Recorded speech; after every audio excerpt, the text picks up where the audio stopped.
SIR নিয়ে কথা বলার আগে যেটা আমি দাঁড়িয়ে আছি এটা কিন্তু ইছামতি নদীর উপরে মানে হচ্ছে এই যে কচুরিপানা যেগুলো আছে আপনারা দেখতে পাচ্ছেন পিছনে, যেখানে আমি দাঁড়িয়ে আছি এখানে অনেক কচুরিপানা ঢিবি করা আছে। সেখানে দাঁড়িয়ে আমি কথাবার্তা বলছি যদিও। তা আপনারা একটা খবর শুনবেন, সেটা হচ্ছে ফর্ম 7 ফিল আপ করার পরে দেখবেন যে নিউজে বিশেষ করে মানিক ফকির বলছেন যে সিটিজেনশিপ নিয়ে সমস্যার কথাবার্তা, বিশেষ করে ওই যেটা হচ্ছে নর্থ 24 পিজিএস এর ন্যাজাট। ন্যাজাট বলে একটা জায়গা, যেটা হচ্ছে আমার স্কুল থেকে বেশি ডিস্টেন্স না, অনেকটাই কম ডিস্টেন্স স্কুল থেকে। তা ওখানে ওই এলাকায় ব্যাপারটা ঘটনাটা কি হয়েছে, যে এতটা প্রায় 1,500 ভোটার যারা আছেন সব ম্যাক্সিমাম না প্রায় সবই যে মুসলিম সম্প্রদায়ের, হ্যাঁ, তাদের উপরে যে ফর্ম 7 ফিল আপ করে অভিযোগ করা হয়েছে।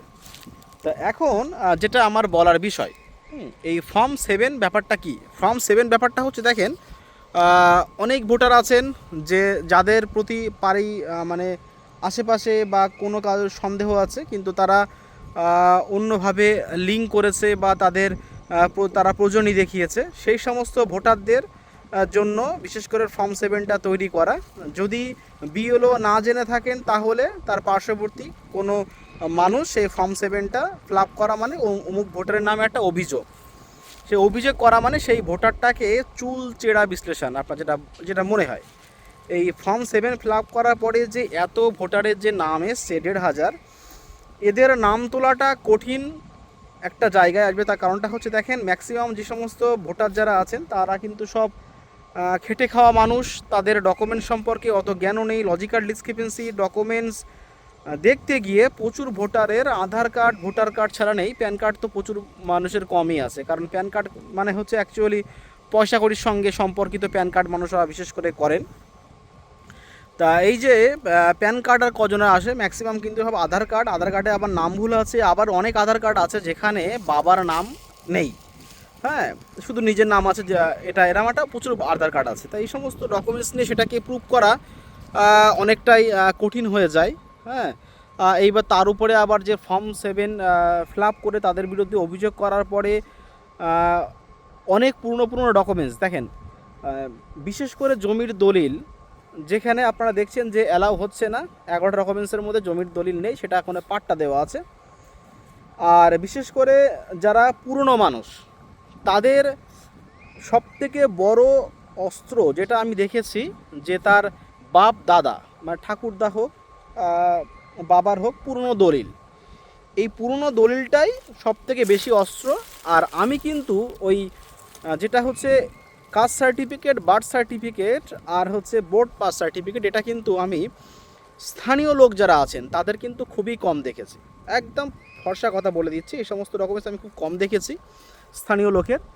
ম্যাক্সিমাম যাদের আছে পুরনো ডকুমেন্টস হিসেবে জমির দলিলটাই সব থেকে পুরনো ডকুমেন্টস, যেটা কিন্তু 11টা ডকুমেন্টসের মধ্যে ইনক্লুড করা নেই।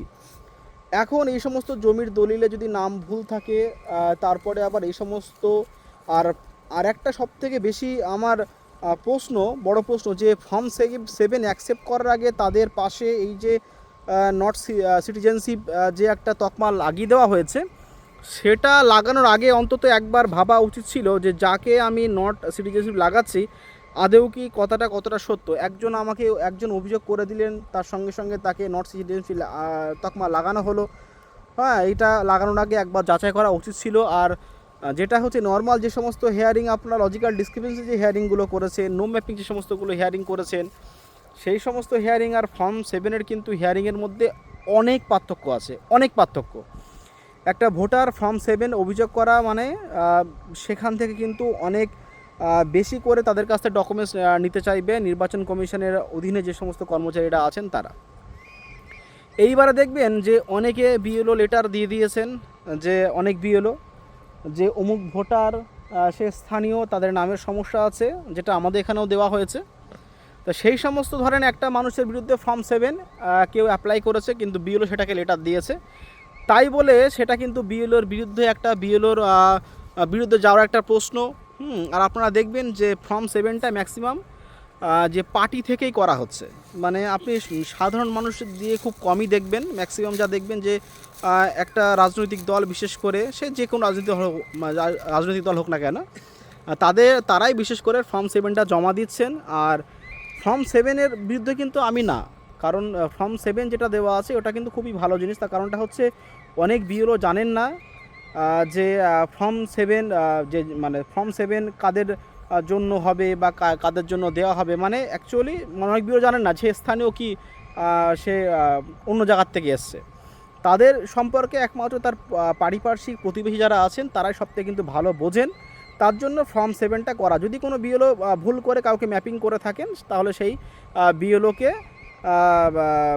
জবাবদিহি করতে হবে, এরকম একটা ব্যাপার। হ্যাঁ, কিন্তু এই ফর্ম 7 যেটা বলা হচ্ছে আমার এখানে, যে ফর্ম 7 যে সমস্ত মানুষের উপরে অ্যাপ্লাই করা হচ্ছে, সেই সমস্ত মানুষদেরকে অন্তত একবার খতিয়ে দেখাটা কিন্তু খুবই প্রয়োজন, যেটা বলে আমার মনে হয়। তার কারণটা হচ্ছে, দেখেন, এই ফর্ম 7 আমি যতটুকু যা খবর পেলাম, যাদের উপরে ফর্ম 7 অ্যাপ্লাই করা হয়েছে তাদের সমস্যা মানে কি, তাদের ওই পুরনো জমির দলিল, এই সমস্ত কিছু, এই সমস্ত হ্যানত্যান তাদেরকে এখন তুলতে হবে, যেটা 11টা ডকুমেন্টসের মধ্যে নেই। সেই সমস্ত ভোটারদের ভোটার কার্ড আর আধার কার্ড ছাড়া এমন কিছুই নেই। দিনের পর দিন ফর্ম 7-এর যে একটা চাহিদা দেখবেন বেড়ে যাচ্ছে। কোথাও দেখবেন যে এত ফর্ম ধরিয়ে দেওয়া হচ্ছে, এত ধরিয়ে দেওয়া হয়েছে। শুধু ফর্ম 7 আমার যেটা মনে হয় যে ফর্ম 7 মানুষের জন্য শুধু অ্যাপ্লাই করার আগে অন্তত সেই সমস্ত ভোটারের একবার জেনে নেওয়া উচিত, এই যে যার বিরুদ্ধে এই সমস্ত পাশে একবার নট সিটিজেনশিপ অ্যাপ্লাই করছি। আপনারা আরও দেখবেন যে বসিরহাট, যেটা হচ্ছে নর্থ 24 পিজিএসের বসিরহাট, যে ওখানে একটা বিডিও সাহেবকে ওখানে সাসপেন্ড করা হয়েছে। তার কারণটা হচ্ছে এটাই, যেটা হচ্ছে আমার ওই এলাকায়, স্কুল এলাকায় আমার, যেটা বিশেষ করে তা ওটাকে সাসপেন্ড করা হয়েছে। তার কারণটা হচ্ছে এটাই যে ওনারা হচ্ছে যাদেরকে এইআরও বলে নিযুক্ত করেছিলেন, হ্যাঁ, তারা কিন্তু কোনো বিসিএস মানে কর্মচারীর মধ্যে পড়ে না, WBCS। তার কারণটা হচ্ছে যারা এইআরও যারা আছেন, তারা হচ্ছে ওয়েস্ট বেঙ্গল সিভিল সার্ভিসের এক্সাম পাস করার পর তাদেরকে কিন্তু এইআরও দেওয়ার নিয়ম। তা এবার আমরা জানি যে আমাদের পশ্চিমবঙ্গে যে কত বিসিএস কর্মচারী আছে আর এত পরিমাণে হিয়ারিং পড়েছে, হয়তো সেই হিসাবে উনি নিযুক্ত করেছিলেন। যাদেরকে হিয়ারিং হয়েছে, হ্যাঁ, সেই সমস্ত ভোটারদের কিন্তু আবার হিয়ারিং হবে, যতটুকু যে খবর পেয়েছি। ধরেন যে 8টা বা 10টা এতগুলো এইআরও নিযুক্ত করা হয়েছিল, ওই ভিডিও করে বিষয় করেছিলেন। তারপরে ওই 10টা বা 8টা এইআরও আন্ডারে যত ভোটারের হিয়ারিং হয়েছে, লজিক্যাল ডিসক্রিপেন্সি হোক আর নো ম্যাপিং হোক, তাদের হিয়ারিং আবার হবে, এটুকুই আমি শুনতে পেয়েছি। তা এখন তাদেরকে কিন্তু আবার হয়রানি, এখন দোষটা বিডিও সাহেবের হোক বা অন্য কোনো কারোর হোক, মানে তাদের জন্য হয়রানি হতে হবে সাধারণ মানুষের, এটাই, আর কিছুই না। তা যাই হোক, এই সমস্ত ভিডিও আপডেট পেয়ে চ্যানেলটিকে সাবস্ক্রাইব করে পাশে থাকা বেল আইকনে ক্লিক করুন। ধন্যবাদ।